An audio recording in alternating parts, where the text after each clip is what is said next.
and take it to the next level.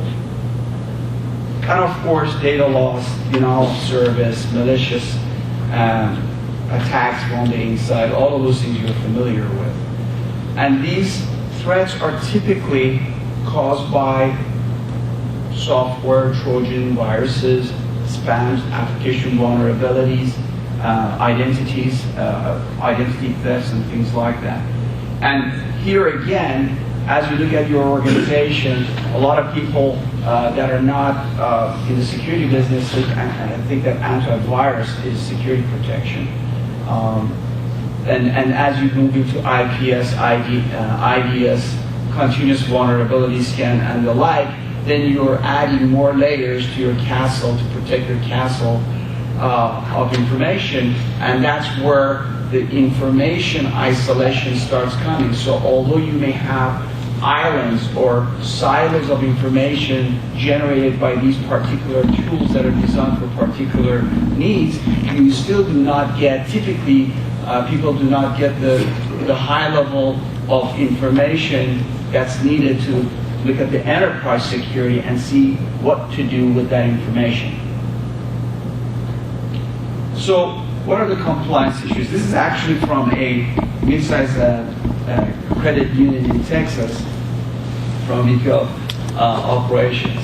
I get audited a lot. And I've heard that from a lot of people. So that really causes a lot of problems, right? Time, penalties, and in fact, one of the things that we have discovered is that a lot of the credit unions have not had the opportunity to participate in enterprise class security tools due to cost, purely due to cost. So they have chosen not to take some steps to secure the environment, knowing the risks.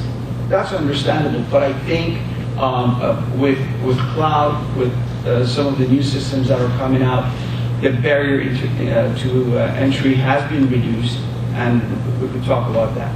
So there's a variety of compliance, security compliance, regulatory compliance that we all have to meet. And of course, many of them you're familiar with, but they have a lot in common. And in general, they're looking for certain things.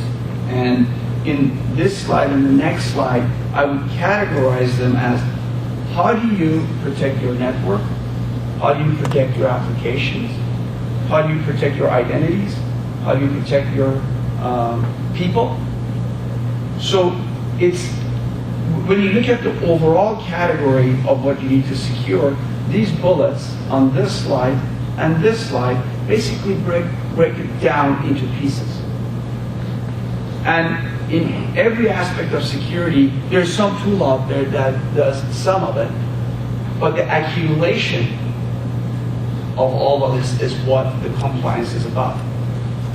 Therefore, as security analysts and security people, we are looking to find ways to have an aggregate solution, which is what FFIEC is looking for. If you look at the guidelines from FFIEC, it's really bundling the information into these categories. But it's very general. It doesn't specify how. It doesn't specify granularity. Therefore, we have to find ways to map the requirements to these guidelines. So what does that mean? It means that you have to have alerting, hopefully real-time alerting. You have to have monitoring tools that gives you information about the status of your network and people and applications, hopefully in real time, proactively. You have to understand the people, the authentication, the identities. Where are they? Who are they? Do they have access to your network? Are you being breached? Is there a theft of identity somewhere if they're coming in? Password management, that's an old story. Of course you got to encrypt the data.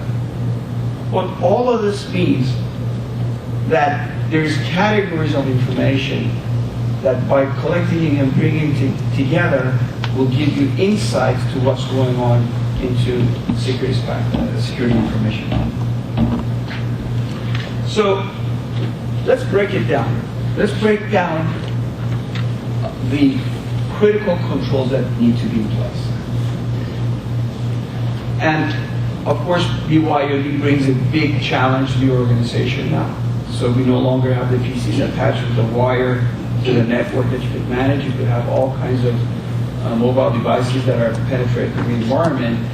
So understanding the inventory, what type of asset that you have, securing them, putting the boundary defense around it, knowing how and who is accessing that information.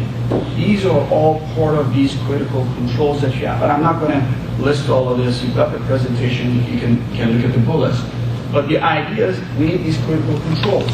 And in order to get to these critical controls, there are actually tools available. So in order to do inventory, well, there are inventory tools available. But getting the asset inventory and knowing where those assets are and what's the asset value in terms of risk is just one component of it. We need to know how they're configured. Are they configured with the applications that are allowed by the organization? Are the users putting applications on those devices without that does not meet security or business policy of the organization? You need to know that in real time, and you need to be reactive to those, quickly react to those situations. You need to have vulnerability assessment. That's a given, right? And you're doing it. But are you getting it in real time? Are you mapping the data of vulnerability to asset value, to the risk value of that asset? Are you being hacked, or are you being, if somebody trying to reach from Eastern Europe at 1 a.m. through a web application touching a database that contains the credit cards or customer information in that database, is that threat? Is that something that you want to allow or disallow? And do you want to get notified? How do you know if that threat of information is getting to you in a timely manner? Hopefully proactively, you get that information. Application security. Well, application security is a big topic by itself. But what are the issues with application security? One part of it is knowing that application, like host intrusion detection, and many of us know host IDS, right? But it's more than that. It's access to that application. And access now means BYOD issues. Which mobile device? We're not talking about the PC. If somebody walks into a branch, walks into the office, and they can connect, if they can connect, to a wireless network, what kind of access are you giving them? And what kind of application are they getting? Is it an is it an employee or a contractor? Or do you want them to have access? And if they do have access, what access do you want to give them? What applications do they get? How do you want to provide two-factor authentication